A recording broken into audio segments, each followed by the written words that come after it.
Welcome to another edition of Sound Chat with Irish and Chin. Interviewing some of the legends, Kingston, Jamaica in the Garrison. Strictly sound system culture, living legend in the sound clash world. Original Joe Lickshot, Jimmy Metro, the owner of Metro Media. Man himself, Cutty Ranks. Here we know, girl, no one time gone, it was Miss Alive. You know, me have a super cat pan and rhythm, I feel like I want to play tonight. When I play a super cat about 20 years now, I feel like I want to play a super cat. Boy, she about here for this, like, can't stop the long talking. Where's? Done for them and not done for you, man. Done for them and not done for you. Super cat! Turn it up, turn it up, turn it up, turn it up. Sound Chat has just been turned up like 50 notches. Now you've seen me vibe, interview, or whatever you guys want to call it, with some of the greatest sounds in the industry, clash sounds that is, that played such a great contribution to the whole clash culture that we know and love today. But you've never really seen me introduce a sound or interview or vibe with a sound like the sound that I'm standing next to. I'm standing next to the original Silver Arc sound system. And look close. Of course, it was owned by Steely and Clevie. Rest in peace, Steely. But this gentleman standing here is one of the owners of the legendary sound system, Silver Arc. So many clashes, so many historical dub plates, so many historical moments. We're going to try to capture it all on tape. Richie Poole. Big up. When did you start? Around 1991, yeah, early mid-91, so, on Silver Arc. But the song was, oh, so Silver Arc wasn't your first song? No, what was your first song? I've been in music for 30 years. So let's get a little bit of your history. Okay. What was your song before Silver Arc? All right, before, so it go way back, because I usually be a DJ, that's number one. That's from way back in the 80s. And I mean, that was a song that known as Gilly Hi-Fi from Walton Park Road up until I reached to acoustic disco, which was a party sound. That was the days when I usually try to talk like Barry G, the boogeyman, you know, and stuff like that, playing soul music, disco, you know what I mean, old school and stuff like that, till I take it to another level, went to Exodus Sound, leave Exodus Nuclear, went to Redman International. Wow. And I am the one who changed the name from Redman to Jamrock. Wow. Right, then from Jamrock to Spinner's Choice, Clarendon, from Spinner's Choice to Silver Arc. Now, you get to Silver Arc, right? Steely and Clevie obviously gives you the job. Right. Who was the selector on the sound system before you got there? Okay, well, you usually have Ballsy. Ballsy was, he's the original selector. Ballsy is the original selector. From day one, it was From day one, right. And then Silver Arc, they're going to pause. You know, and then Ballsy era started to cut out. Then Jerry, may his soul rest in peace. Jerry ended up taking it to another level, and I joined Silver Arc with Jerry. So you're in '91. Then you said you joined. Right. And so it was you and Jerry. Right, and Lippy. And Lippy. Yeah. Now, you see, Silver Arc is so technical. It's hard to pinpoint where I want to begin our conversation. You know. Before you got on, what was the history of the song? Were you following the sound system at the time, or? Yes, man, long time. I mean, back then, Steely and Clevie, mainly Steely was a man that I always they around. You know, I always been around Steely through jammies and me and him chit chat, because he was always the industry man. Clevie was the studio man and in-house man, you know. So, but you know, a little dance and a little street corner. And a little vibes and a little studio hang out, always did it with Steely. And it happened that I was playing a song named playing a song named Stereo Vibes one time in Clarendon against Silver Arc. And that's when, you know, we didn't really give them a beat still, because we have the more super cat than Silver Arc. So then Fata, who, which was the road manager then, you know, so boy, you take bad and Steely say, yo, what are you, you know. Was Steely playing the song at any time? No, Steely don't play sound. He was just. But he was there. the main man behind the sound when it comes to the music, equipment and so forth. I mean, it's his sound, so obviously, you know, him always, you know, make it in point of duty to be at a dance late with surprises, as usual, him that, you know. Well, let me ask you this, Clevie, right? In interviewing King Jammins goes to tell me that most of his dub box was prepared by Steely. Steely was the brainchild behind the Jammins dub box before he went on to get, you know, his own sound system. Right. What urged Steely then, as his partner, to start Silverhawk? Well, we learned from our predecessors, the producers like Coxsone and Duke Reid, because we always felt that to be successful in anything, you do things that successful people do, right, the same way they do it. Same. So, as producers, we say, you know, we need a sound system just like how Coxsone and Duke Reid, they have them sound system to help promote the music as a testing ground for the music too. So, we say, no, we have to do this. But Jammys, they have faith in we, that many times some of the productions done in Jammys studio, they would leave the tapes and say, all right, just record 5 songs today. And we and Bobby Digital would be in there, and we basically did the productions, really, behind the scenes. We did the productions. And it had the faith in us that we could also do the same thing, voice some special and so on, so with the artists. So, yeah. when does it get to the point where, is it you or Steely that says, well, we've been doing this for Jammins too long, we want to do it for ourselves now? Well, I tell you, sometimes simultaneously, it's as if we're connected by like a MIDI cable or some form of link. Many times Steely and I would just click same time. So it's time now. It's like we're like brothers in some way, like we're connected by some unseen force. Seen. And a time now. How does the come up? Boy, Steely used to have a bike.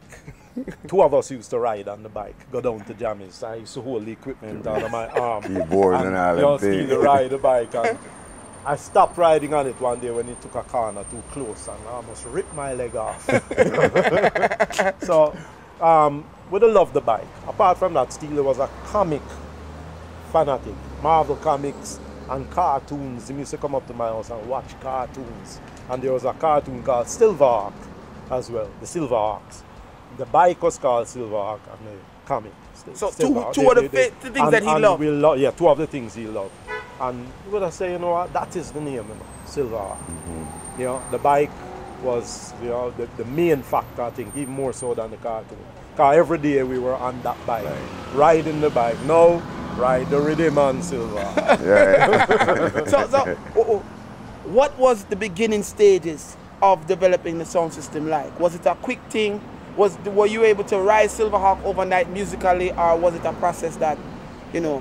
We were always fascinated in sound and trying to get the best sound out of the records. You know, so up at my house, off Red Hills Road, we used to hook up tape machines and all that, and impromptu kind of studio set up and experiment. And he didn't have the finances to do it, right? But I'm not talking about further back, right? Like from 1970 odd.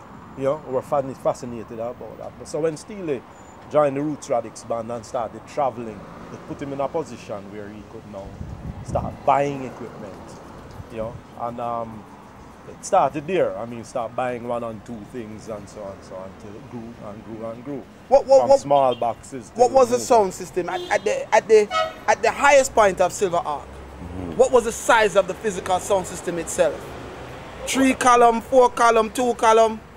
Various. I mean, it all depends. Well, we know maximum we had about 3 columns, you know, but depends on the size of the land usually, you know. But Silverhawk sound, to be truthful, it was not sound of 100% quality, you know. So we never boast with heavy bass and mid-range, but we did boast with music. Music. Because that was one of our thing. I mean, we have our engineer, Arthur, now is the engineer for digital, Bobby Digital and so forth.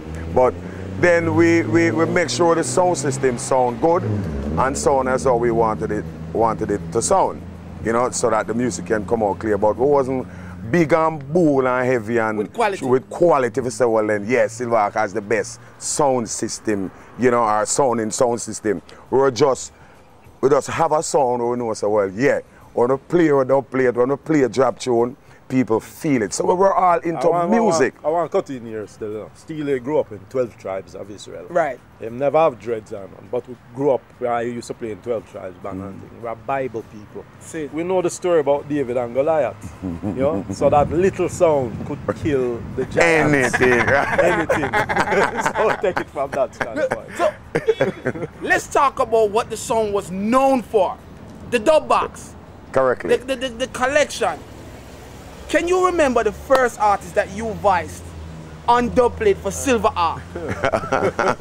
Why? My memory eluding. Yeah, way back. I mean, coupled with that is Wolf production. Right. It's going to be hard. It's going to be hard for you to remember. For the early days, you know, we never go on that tapes and say it was straight to the dubplate, right.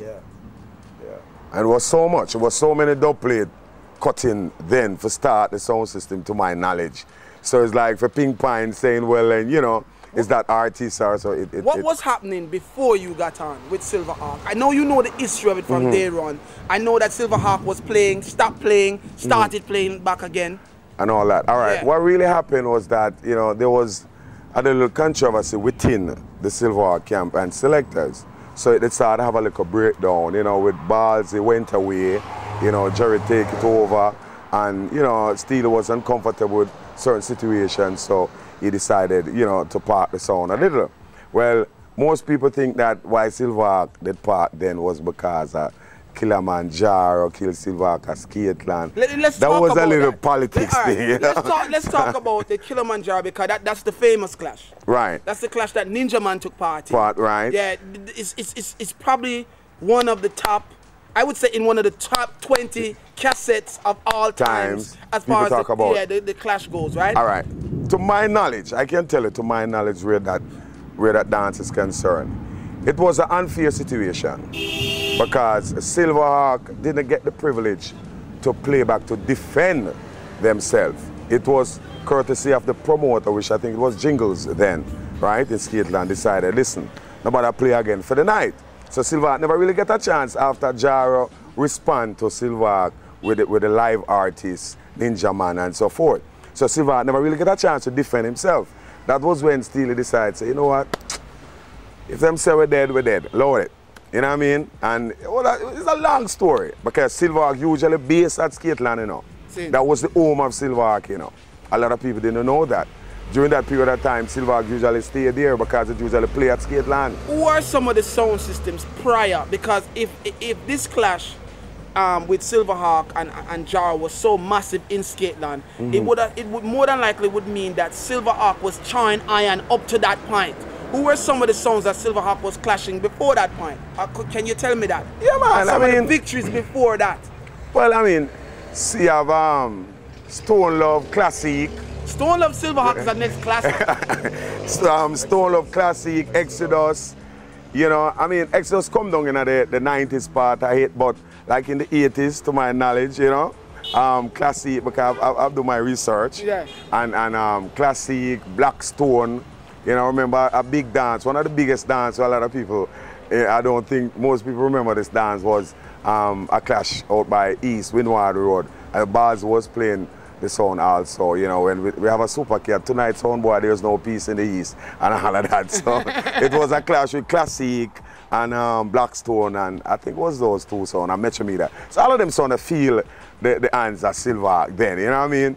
But Silver Ark was always the standout sound because when we play, people talk about it for days and weeks because them come to Silver Ark, them hear something totally different from every other sound. And what was the different formula? Like, what was the different formula with Silver Ark? How come Silver Ark made? What would you say was the difference that Silver Ark made as far as the dubplate culture goes?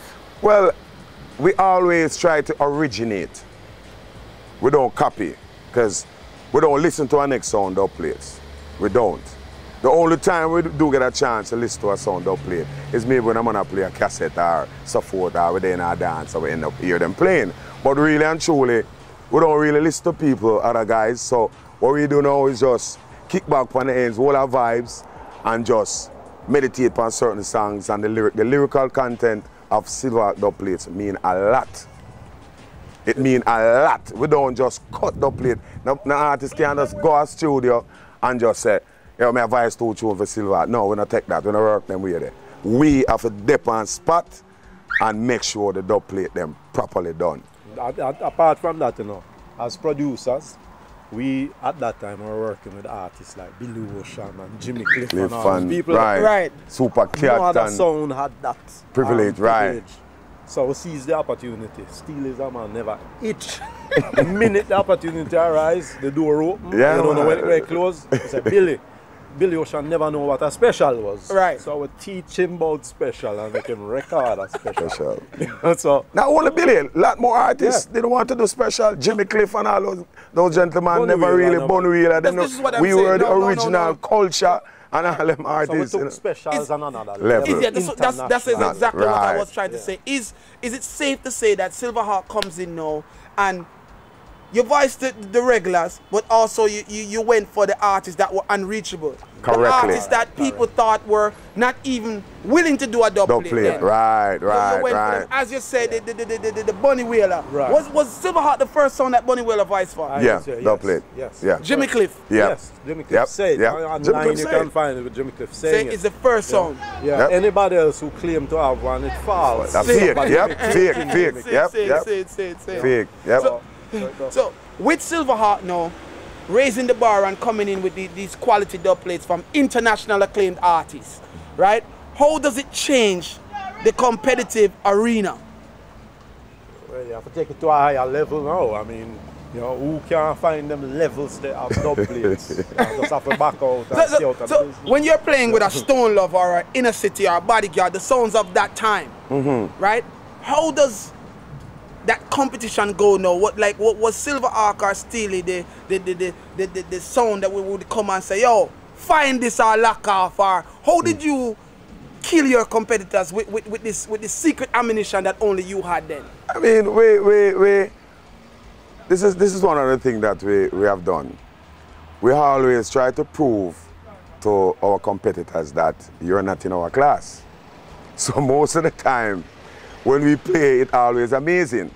Because I remember when Stone Love get the taste of Billy Ocean, then it was a drama. Where was the Stone Love dance? That was in Country dance? Priory. I think it was Priory.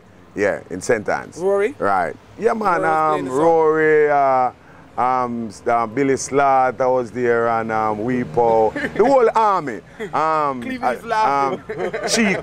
Chico then, you know, whole heap of them. The whole entire Stone Love family was there. Because, you know what I mean, Stone Love is a sound that we always respect, you know? Because we always have a good vibe. But when the Billy Ocean hit them, man, it was like, whoa, it's like a bomb, like the road chase. It's like, at that point, there's nothing that you can do to come back from that. Trust me, we as selectors around the sound was also surprised. Just what? That Steely is and Steely. Clean didn't let you know that they had it. Steely, nah, let out the thing out of the bag like so that. So what does he do? Bring it to the dance? Those specials, you know, got a dub room to make those specials. So that making studio, like we're doing a production.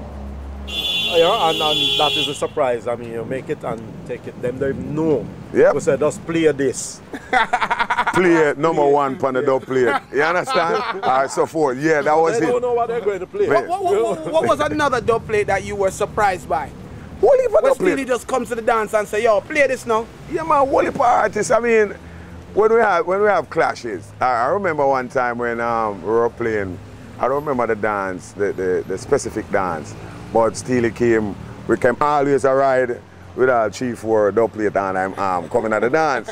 So when we see him come with 2 dub plate or 3 dub plates and I'm arms, usually just have a joy, because we know say, something well connect.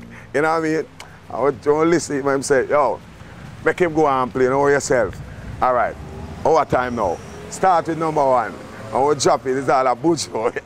A bujo is different from everything else and we're just excited because it gives energy.